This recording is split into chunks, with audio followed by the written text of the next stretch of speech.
하나님의 말씀은 마태복음 7장 28절에서 29절의 말씀입니다. 예수께서 이 말씀을 마치심에 무리들이 그 가르치심에 놀래니 이는 그 가르치시는 것이 권세 있는 자와 같고 저희 서기관들과 같이 아니함일러라. 아멘. 우리가 오늘로써 산상순의 말씀을 마치게 됩니다. 지난주에는 산상순 자체의 결론 부분을 보았고, 오늘은 산상순의 말씀을 마치시자 어떤 청중들이 반응이 있었는가 하는 것을 보여주는 산상순의 최종 마지막 부분을 우리가 대하게 되었어요. 산상순이 어디에 나온다고요? 마태복음 5장, 6장, 7장에 나오는데 오늘 본 말씀은 그 7장의 마지막 두 구절이죠. 다시 한번 화면에 나온 말씀 같이 읽겠습니다. 시작. 예수께서 이 말씀을 마치심에 무리들이 그 가르치심에 놀래니 이는 그 가르치시는 것이 권세 있는 자와 같고 저희 서기관들과 같이 아니함일러라. 예수 그리스도께서 산상순의 말씀을 마치셨을 때 그때 모여선 이스라엘 백성들의 반응이 우리 서기관들과 같질 않다. 그 가르치는 말씀이 권세 있는 자와 같다. 예수님의 산상순, 그 가르침이 권세 있는 가르침이었다라고 그 청중들이 반응을 보인 겁니다. 그래서 오늘은 그 예수 그리스도의 권세 있는 가르침의 비결이 무엇인가 세 가지를 여러분과 나누고자 합니다. 첫째는 확신입니다. 확신. 예수님 말씀하실 때 알고 가르치셨어요. 확신하고 가르치셨습니다. 요즘은 intellectual mysticism이라는 말이 있어요. 지적인 신비주의. 뭔가를 사람이 말하고 가르치는데 자기도 잘 몰라요. 그러니까 신비스럽게, 막연하게, 모호하게 말을 한다는 것입니다. 그래서 자기도 잘 모르는 말을 듣는 사람도 모르게 하면 뭔가 심오한 것이 있는 것처럼 지적인 신비주의 전략을 구사하는 사람들이 있다는 거예요. 예수님은 전혀 그렇지 않았습니다. 예수님의 가르침이 두 가지 특성이 있다면 simplicity, 단순성과 profundity, 심오성이에요. 예수님은 심오한 하늘의 진리를 우리에게 가르칠 때 아주 쉽게, 단순하게 가르치셨어요. 예수님이 사용하시는 어휘 자체가 복잡하고 어려운 어휘가 없습니다. 누구나 알아들을 수 있는 쉬운 말로 심오한 진리를 가르치셨던 주님의 가르침의 특성은 바로 그것이 심플하고 profound하다, 단순하고 심오하다는 데 있습니다.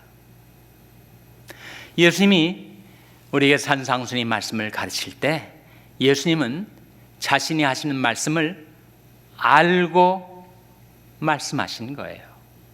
아시니까 확신이 있었죠. 확신이 있으니까 사람들이 마음을 움직일 수가 있었다는 것입니다. 요한복음 3장 11절 화면에 같이 읽겠습니다. 시작. 진실로 진실로 내게 이르노니 우리 아는 것을 말하고 본 것을 증거하노라. 그러나 너희가 우리 증거를 받지 아니하는도다. 진실로 진실로 내게 이르노니 우리 아는 것을 말하고 본 것을 증거하노라 하셨어요. 주님은 아는 것을 말씀하셨습니다. 본 것을 증거하셨어요. 그 확신이 있었기 때문에 주님의 가르침을 듣는 사람들이 우리 서기관들과 같질 않네. 정말 권세 있는 가르침이로다라고 그렇게 반응을 보였던 것이죠. 여러분, 우리가 산상순의 말씀을 쭉 상고해 왔는데 여러분 기억들 하십니까? 그 말씀 벌써 몇 주가 지났으니 그 말씀이 가물가물 하실 거예요. 저도 그러니까. 마태복음 5장, 6장, 7장에 이르는 이 산상순의 가르침을 세 마디로 요약을 해볼 수가 있습니다.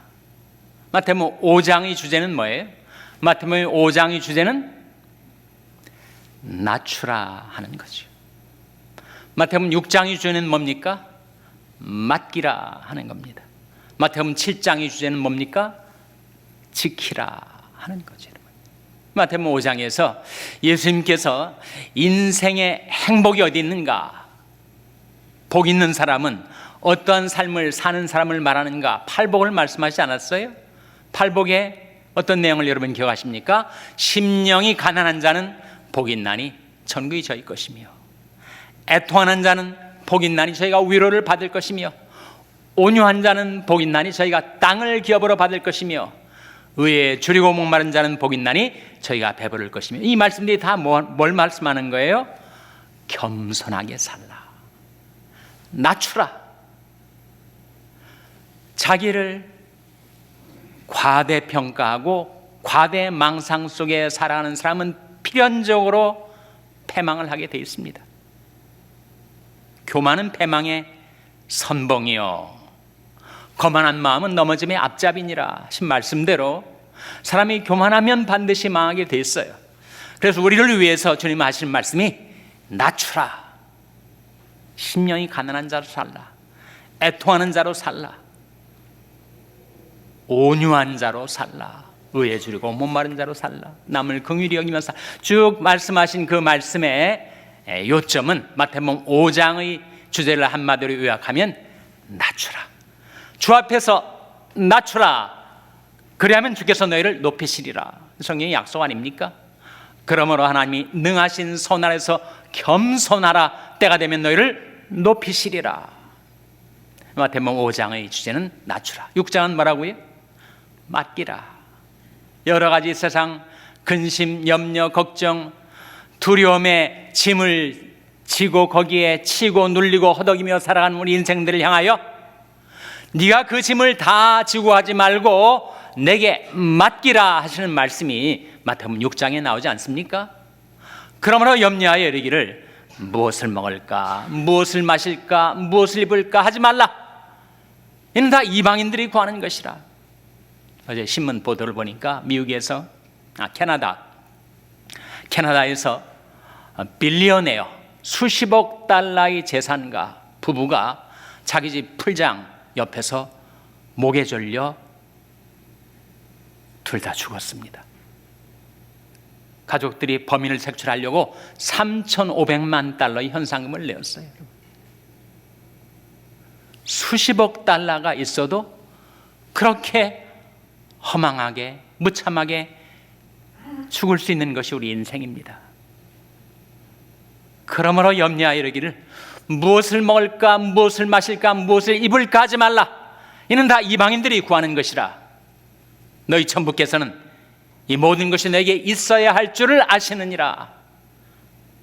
그러므로 내일 일을 위하여 염려하지 말라. 내일 일은 내일 염려할 것이요 한날 괴로움은 그날에 족하니라. 주님이 마태복음 6장에서 우리에게 가르쳐 주시는 것이 맡기라. 너희 짐을 여호와께 맡겨버리라. 너를 붙드시고 의인의 요동함을 영영히 허락지 아니하시리로다. 마태복음 7장의 주제는 뭐예요? 우리가 봤듯이 집을 짓는데 반석 위에 집을 짓는 사람, 모래 위에 집을 짓는 사람, 한 사람은 지혜로운 건축자, 한 사람은 어리석은 건축자. 무슨 차이인가? 나의 이 말을 듣고 행하는 자와 나의 말을 듣고도 행치 않는 자의 차이. 지키라.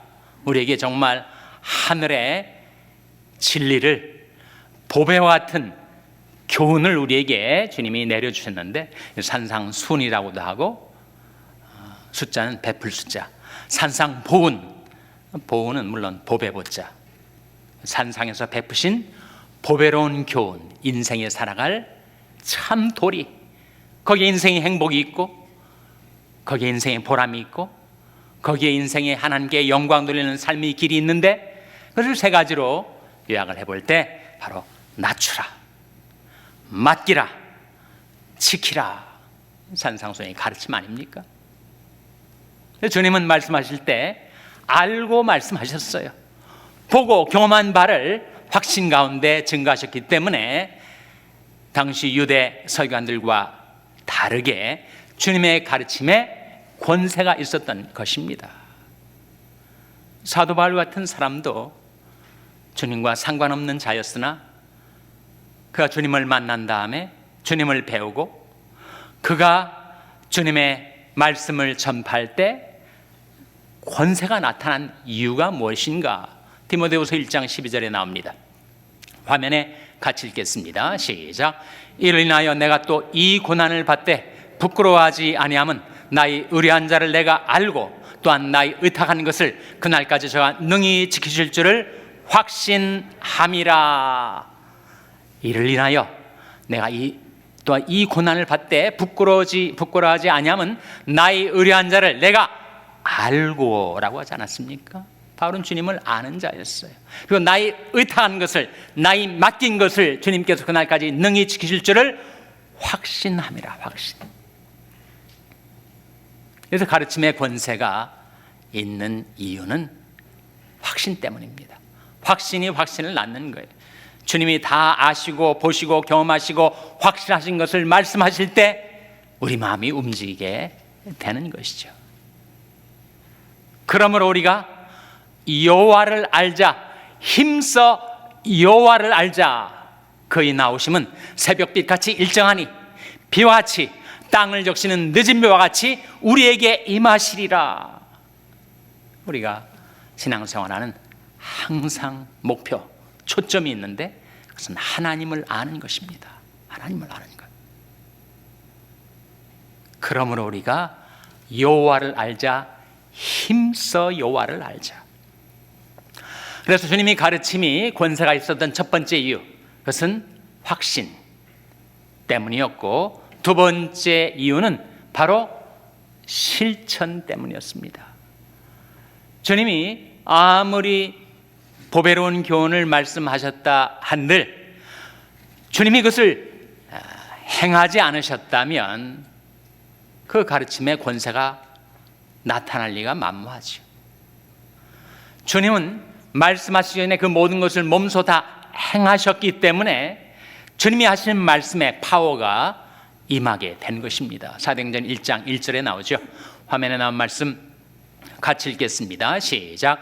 데오빌로여, 내가 먼저 쓴 글에는 무릇 예수의 행하시며 가르치시기를 시작하심부터, 이 말씀 가운데 예수의 행하시며 가르치시기를, 행함이 먼저 왔죠. 그 다음에 가르치신 것입니다. 아무리 화려한 수사로 사람들에게 감동을 주는 웅변을 말한다 할지라도 본인이 그것을 행치 않고 살면 그것은 결코 권세를 나타낼 수가 없습니다. 사람들을 변화시킬 수가 없어요. 예수님은 다 행하시고 그 다음에 가르치셨습니다. 산상순에서 가장 의외로 사람들이 여기는 주님의 가르침 가운데 이게 있지 않습니까? 너희 원수를 사랑하라. 너희를 핍박하는 자를 위하여 기도하라. 아니, 어떻게 인간이 원수를 사랑할 수 있는가? 주님은 도저히 우리가 지켜 행할 수 없는 것을 그렇게 말씀만 하시고 행치 않으셨는가? 여러분 기억하시지 않습니까? 십자가에 자신을 못 박는 그 원수들을 향하여 아버지여 저들을 사하여 주옵소서. 자기들이 행하는 것을 알지 못함이니이다. 자기를 지금 죽이고 있는 그들을 용서하고 그들을 위하여 기도하고 그 원수를 사랑하셨던 주님은, 주님의 모든 가르침은 그 앞서 행함이 있었습니다. 행함이 있고 실천이 있었기 때문에 그 가르침의 권세가 나타났었던 거죠.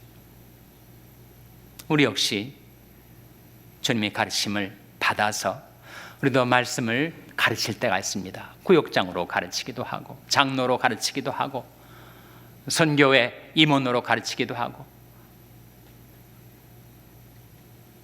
그 가르침에 능력이 나타나려면 내가 먼저 행하고, 자기가 그 경험을 통해서 확신을 갖고 가르칠 때 그것이 그 가르침을 듣는 자들 속에 변화를 일으킬 수 있지 않겠습니까? 그래서 예수님께서 우리한테 먼저 행하고 그 다음에 가르치라 이렇게 말씀하신 바가 있습니다. 마태복음 5장 19절 화면에 같이 읽겠습니다. 시작. 그러므로 누구든지 이 계명 중에 지극히 작은 것 하나라도 버리고 또 그같이 사람을 가르치는 자는 천국에서 지극히 작다 일컬음을 받을 것이요 누구든지 이를 행하며 가르치는 자는 천국에서 크다 일컬음을 받으리라. 이 마지막 부분에 누구든지 이를 행하며 가르치는 자, 먼저 행하고 그 다음에 가르치라. 행하면서 자신이 경험한 바, 자신이 확신을 가진 바를 가지고 그 다음에 남에게 가르치고 전하라. 그런 말씀이죠, 여러분. 그래서 예수님의 산상수의 말씀을 들었던 청중들이 그렇게 반응을 하게 된 것, 도무지 우리 서기관들이 가르치는 거하고 전혀 딴판이네.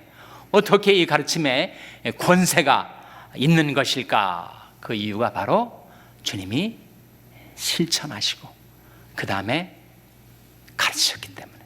예수님께서 호시탐탐 주님이 결함과 허물을 찾아내서 그를 정죄하려던 바리새인들을 향하여 너 중에 누가 나를 죄로 책잡겠느냐 이렇게 도전을 하셨어요.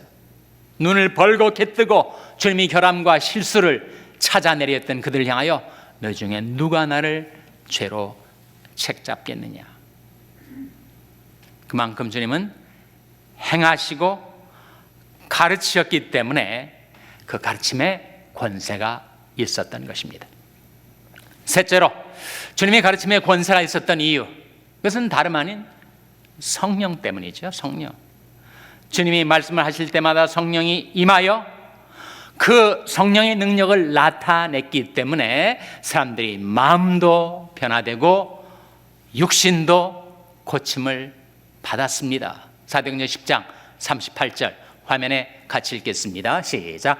하나님이 나사렛 예수에게 성령과 능력을 기름 붓듯 하셨음에 저가 두루 다니시며 착한 일을 행하시고 마귀에 눌린 모든 자를 고치셨으니 이는 하나님이 함께 하셨음이라. 하나님이 나사렛 예수라는 표현은 우리와 다를 바 없는 인간으로 그리고 비천한 출신의 예수님, 베들레헴 말구에서 탄생하셔서 세속의 도시 나사렛에서 성장하신 예수. 그런데 하나님이 나사렛 예수에게 무엇을 보셨다고요? 성령과 능력을 기름 붓듯 하셨음에 저가 두루다니시며 착한 일을 행하시고 마귀에 눌린 모든 자를 고치셨으니 이는 하나님이 함께 하셨습니다. 그래서 권세가 나타났던 것입니다. 성령과 능력이 기름 붓듯 예수님께 부어졌기 때문에 우리가 예수님을 따르면서 우리 역시 작은 전도자들로 주님의 말씀을 전하며 살아갈 때 우리 말씀에 권세가 있으려면 성령이 역사하셔야 됩니다. 아무리 유창한 웅변, 아무리 화려한 수사를 섞어서 말을 한다 할지라도 성령이 함께하지 않으시면 사람들의 변화는 이루어지지 않습니다. 누가 예수를 믿는가? 누가 그 인격과 삶이 변화되는가? 성령이 역사하셔야. 근데 우리에게 그런 약속이 주어져 있습니다. 마태복음 10장 19절 20절 화면에 나온 말씀 같이 읽겠습니다. 시작. 너희를 넘겨줄 때 어떻게 또는 무엇을 말할까 염려치 말라. 그때 무슨 말할 것을 주시리니 말하는 이는 너희가 아니라 너희 속에서 말씀하시는 자 곧 너희 아버지의 성령이시니라. 말하는 이는 너희가 아니라 너희 속에서 말씀하시는 자 누구라고요? 곧 너희 아버지의 성령이시니라. 성령께서 우리와 함께 계셔야 우리가 전한 말씀에 성령의 능력이 나타나겠죠. 어떻게 성령의 능력을 힘입을 수 있습니까? 주님이 하시는 모든 말씀이 성령의 감화 감동 가운데 권세 있게 나타났던 이유, 성경에 나오지 않습니까? 하나님이 보내신 이는 하나님의 말씀을 하나니 이는 하나님의 성령을 한량없이 주심이니라. 하나님께서 예수님에게 성령을 한량없이 주시니까 예수님 입에서 쏟아지는 말씀이 전부 권세 있는 하나님의 말씀이 되었다는 거죠. 어떻게 예수님은 그렇게 성령의 능력을 힘입어 사실 수가 있었어요? 두 가지. 첫째는 기도, 둘째는 순종 아닙니까? 예수님은 기도에 전념하는 삶을 사셨어요. 새벽에 기도하시고 철야 기도도 하시고 길을 가다가도 기도하시고 주님의 영이 기도의 영인 성령에 잠긴 듯 그렇게 쉬지 않고 기도하며 사셨습니다. 그래서 주님은 항상 하나님의 뜻을 구하고 그 뜻을 받들어 행하셨죠. 그때마다 성령이 예수님에게 쏟아 부어진 것입니다. 우리 역시 마찬가지. 다를 바 없는 비천한 우리 인간이지만 그러나 우리도 주님처럼 기도에 전념하고 그리고 하나님의 뜻을 받들어 순종하며 살 때 하나님이 자기를 순종하는 자에게 성령을 부어주신다. 성령의 약속 아닙니까? 그러니까 내가 하나님 말씀을 순종하는 만큼 성령의 감화 감동이 내게 임하는 것입니다. 내가 생활 속에서 전심을 다하여 그 말씀에 순종하면 하나님께서 우리의 성령과 능력을 기름 붓듯 부어주신다는 약속이죠. 이제 산상순이 끝나면서 주님의 가르침이 권세가 있었던 이유 세 가지. 첫째는 뭐예요? 첫째는 확신. 둘째는 무엇입니까? 둘째는 실천. 셋째는 무엇입니까? 셋째는 성령. 그 첫 글자를 따보세요. 뭐가 나옵니까? 확신, 실천, 성령. 첫 글자가 뭐예요? 확실성 아니에요? 확실성. 가르침에 권세가 있으려면 확실성 있는 말씀을 주님이 전파하실 수 있었던 이유는 바로 확신과 실천과 성령 때문이었다. 우리 역시 권세 있는 말씀 사역을 하려면 확실성이 있어야 됩니다. 확신과 실천과 성령이 있어야 그 가르침에 권세가 나타나죠. 우리는 결국 이 세상에 살면서 주님을 따르면서 신용만 내다가 말 뿐이에요. 그러나 이 세상에 갈 길 몰라 방황하는 수많은 영혼들이 있고 나 역시 그런 길 잃은 양과 같은 존재였지만 주님의 그 산상순, 하늘의 보배 같은 교훈을 베풀어 주시는 그 산상보훈, 그 권세 있는 말씀을 따라 살아가고 그 말씀을 전하며 살아가는 저와 여러분 될 수 있기를 주님의 이름으로 축원합니다. 기도하시겠습니다. 하나님 아버지, 우리 주 예수 그리스도의 산상보훈의 말씀을 지금까지 들려주신 것을 감사드립니다. 주님의 말씀을 저희들이 마음속에 간직하고 저희들도 그 말씀 따라 순종하며 살 때 하나님 저희들에게도 성령과 능력을 기름 붓듯 하셔서 저희들이 두루다니며 착한 일을 향하고 마귀 늘린 모든 자들을 고쳐주게 하여 주시옵소서. 이 모든 말씀 예수님의 이름으로 기도하옵나이다. 아멘.